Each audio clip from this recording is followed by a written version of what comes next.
interesting time right now where the social web and the networked world is growing up. It's at an adolescent phase.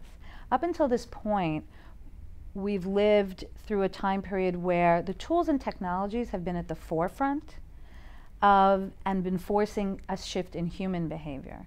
I now see, as the web grows up, an evolution into tools and technologies that adapt better to how we as humans behave in the offline world.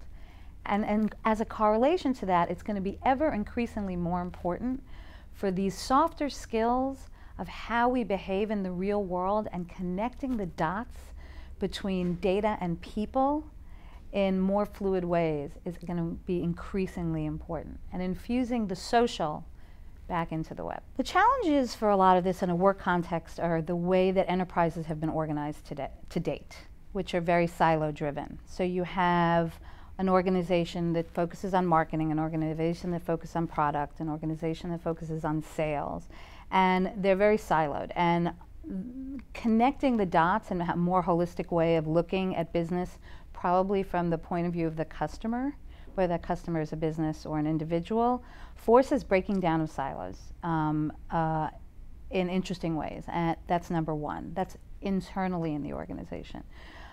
Externally in the organization, I actually think that business is more porous than it used to be. The business wall is more porous. So you can use that in a technology term, firewall, or in a sort of physical structure, it's more porous. People are going to be partnering in just-in-time ways, perhaps creating new products and services, and it's going to be ever more important to create a complete experience for the customer in ways that are much more than sort of this technology is better. I think that as a society we have lent our privacy to other organizations, and it's very interesting to me how we as a culture don't feel that the individual has to have personal responsibility for their digital lives the way that we do our financial lives and our physical well-being. Same way that if I leave my car door open and you steal my car, or I leave my front door open and you steal my stuff, it's kind of stupid of me to do, and I'm expected to lock my belongings.